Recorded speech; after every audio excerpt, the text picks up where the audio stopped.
All right, folks, it's gold buying day. That's what we're going to do today. I'll tell you why. You know, we're about 10-15 minutes from home. We just rode here on our 25-mile-an-hour Saling, so it takes a little bit. But on the way here, we stopped at maybe one of the most amazing places I've ever seen in my life. Everything was free. We'll look at that in a minute. But first, gold. Gold's been going up. I thought it would correct by the end of the year. Hasn't. So normally, when it's on its way up, I wouldn't buy. But I think it's going to get worse. I think it's going to go up more. I don't know what's coming. Maybe a storm coming later. You know, oil's been going down. That also means the dollar to baht exchange rate goes down. That exchange rate is almost directly tied to oil because oil is the #1 import here. The pricier or the more expensive oil is, the more dollars they have to buy, and that drives the baht down against the dollar. But lately, the oil's been on its way down. China has stopped buying a lot of oil. They're in a little bit of a slump or something. So gold might be a good hedge against the sinking exchange rate for the dollar if you're living here on dollars, basically. It could just be nice to have if there's ever a hiccup. The gold economy here is almost unlike anywhere else in the world. I mean, you can take a piece of gold and negotiate that for cash in a moment's notice. Literally, it's a 1 or 2 minute transaction. Even 30 years ago, when I was here, before the internet, before online banking, before any of that, there was a pad, there was a pencil. They would calculate it up with a battery-powered calculator and say, this is how much we're going to give you for your gold, or this is how much the gold's going to cost. And it's a simple transaction, cash over the counter in a matter of minutes. So if there's ever some kind of crisis, no internet, ATMs closed, banks closed, for whatever, if anything happens, some kind of big economic crisis, and you're living here and you're relying on things like that, electronic transfers of funds, ATMs, get cash, it might be nice to have a couple little bars of gold that would get you through maybe a month or so over a crisis like that. The top name here, there's about 4 or 5 top names, but the top name is called Gold Cap. And I always try to get that. They have a G, like a lowercase cursive G is their logo. I'll show you if they have any. If they have Gold Cap, that's the one I'm buying. It's the most notorious brand. It's all sealed up with numbers and laser strips and all that stuff. So it's very safe. We're gonna go in and shop for some gold. While we do that, I gotta show you this amazing place. I had no idea. I've seen places like this before, but this one is next level. Anyway, we'll take a look at that while we do some gold shopping, then we'll come back.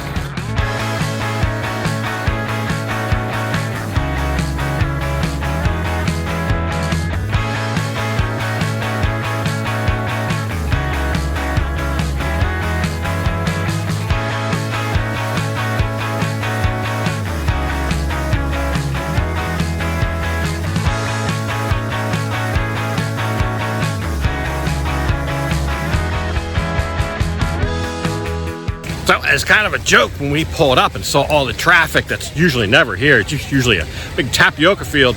Today it was just chock full of cars and people. I said, as a joke, what are they giving away here? Not knowing that, yeah, they're giving away everything here. It's all free. So that's right. Traditionally, around the end of Buddhist Lent, just about every local temple will have an event similar to this where they will usually have some free food or something like that. They had a water, canned water, not soda water, just regular canned water. But even if there are multiple temples in the same sub-district, they will generally have them on different days. They don't want to have a competing event. But I've been to these before, and there was just, there might be free noodle soup or free rice porridge or something like that. But this was a literal street food fun fest buffet, the likes of which you've never seen. I mean, they had almost everything out here to eat, and no short supply. And that's why even here, I don't know, it's probably about 10:30, 11 o'clock in the morning right now. Just loaded, rammed with people. As we saw the cars. We couldn't even get through on the little small country road that this runs in front of this temple. So it was something almost unbelievable. But I'll show you around here a little bit. There's some mangoes with sauce. So there was fruit. I think this lady has some gankiawan or something. She said it was good. She said it was tasty. There's omelets over rice. All sorts of stuff out here. Now there is a heavy religious element to this, of course. There's prayers going on. There's a big donation drive. So their hope, I think, is to get donations from people. And a lot of times that I think those go to improving the temple, managing the temple. This lady had some kind of dessert. Yeah, look at all the people here though. There was even ice cream. There was ice cream there. So I don't know. I've just never seen something where they had such a selection of free food. If you look around though and have a sharp eye, you'll notice almost everybody has on a white shirt or a white top. I didn't get the memo on that one. I didn't really know we were coming here, but I felt a little bit out of place as I had on like a black shirt, a black and green shirt. So, yeah, well, next time I'll know, or we'll plan better. But nobody said anything. That was a lot of fun. Apparently, Cassie Corn sponsored a lot of this. They had the free water in the can. They had the signs everywhere. They had a mobile ATM, like a van fitted out with ATMs in there. So they played some kind of part and role for all the freebies that were given away here. But everybody's in there praying. I think it's to build the temple here, or to improve it, whatever. We gave them a couple hundred baht. All right, so I ended up with 3 baht. I got 2 1 baht pieces. That's all they had. 1 half baht piece and 2 quarter baht pieces. So I like that because you can sell smaller quantities. The smaller quantity you get, like if you buy 4 quarter baht pieces, that will be more than a 1 baht piece. Or even 2 half baht pieces will cost you slightly more than a 1 baht piece. But you do have the convenience of being able to sell it in piecemeal. Like I said, if you're short on money, if something happens and you just want to sell a quarter baht of gold to put groceries in the fridge or whatever, you can do that. So I mixed it up a little bit, it kind of worked out. I was able to get some of the gold cap. They had, I think 2 of the bars are gold cap.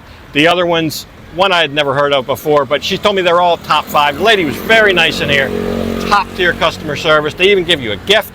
Lon got a hammer. I think more of a mallet. And a motorbike cover, like for a scooter, and a little bin. They give you gifts when you buy stuff, and they have a points card here to save on purchases when you get so many points. So that's nice too. I think it's just a marginal amount, but every little bit helps, right? Anyway, there's a place down the road here that I've been by a bunch of times, but today we're going to stop in because they got some pretty cool stuff, some things there that we might want to buy. So just around the corner from the gold shop, block away, is what's called the Souvenir Market. It's kind of by one of the ports that you can board a boat and go to call Cement. That's kind of right behind here where the boats are and all that, in the docks. It's a little bit strange for souvenirs. I guess dried seafood accounts for a souvenir here. But the big reason we wanted to come here, the big thing we're looking at is the shells, and they make, like, I don't know, like almost call them like curtains out of shells. And we've been going out to the beach a lot in the evenings, and Lon finds these same shells. And I guess, I don't know, to provide maybe some inspiration for her how to make them, to see how they're made here, what they look like. So maybe she can emulate that and collect the shells. I mean, they sell them here from as little as 2 and 3 baht or multiple. The smaller they are, the cheaper they are. They have medium-sized ones for like 5 baht. You get a whole big basket of nice-sized ones for 60 baht. And you can buy them already made. One of these big curtains, I call them curtains, whatever they are. They're like 300, 400 baht. So just some string and the shells that you can find for free. But anyway, pretty nice souvenir market here. I think the shells are the specialty though, but there's all sorts of things here. We'll take a quick look around, and then we got to go get something to eat.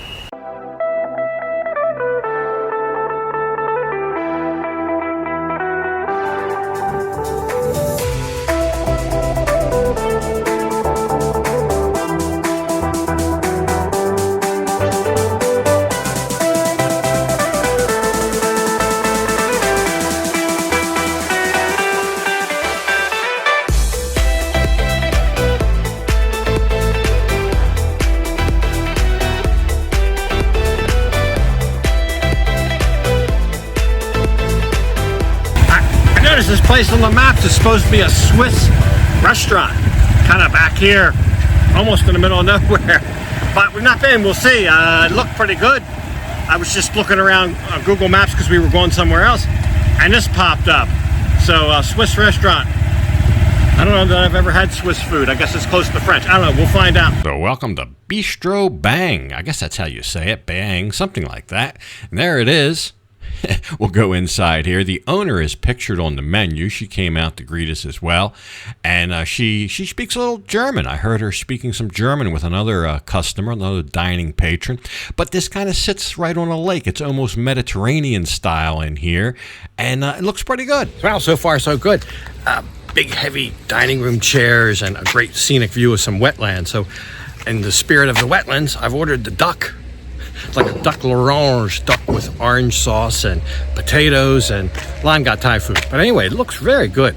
This might be a very good find here. So we'll see what the food looks like. But very peaceful dining atmosphere, looking over at the water and all the reeds and stuff. So we'll see. Thinking I've ridden around or through parts of this lake before, but I'm looking at it now from a different vantage point and trying to kind of get my bearings and figure out where I am. This would be kind of like the backside to me if I approached it from the other end. But anyway, that mystery will be solved another day. We'll wait for the food. The owner told me there's good fishing there, and I see some people just showed up in a red saling out there, like on it looks like a mix of land and water out there, but somehow I got to figure out how to get where they are.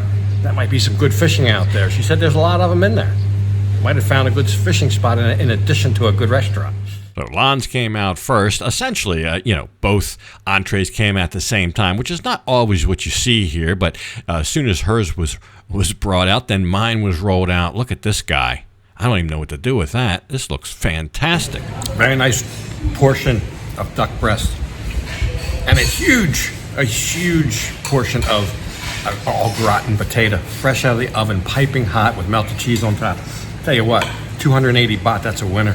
That's like, $8 or something, I don't know. That's a good deal. And Lon's looks good too. She just got a beef, pat kapow beef. Very nice presentation. We're very happy with it. So this was a good find. Maybe someday we can get some fish out there. So either by dumb luck, I just ordered like the biggest value on the menu, or maybe everything is similar. And I'm thinking it's the latter. So I will be back, try some other dishes here. This is just one that caught my eye, but the taste was very good. No complaints here. Lon liked hers as well. A lot of Thai food as well. The whole Thai menu was in Thai, so I don't know all of what that was. But Bistro Bang hit the spot, probably about 6 or 7 kilometers from home. But toward the end of the beach, a nice ride down Beach Road. So there you go. Hope you enjoyed the episode. Gold and free stuff and a nice Swiss restaurant.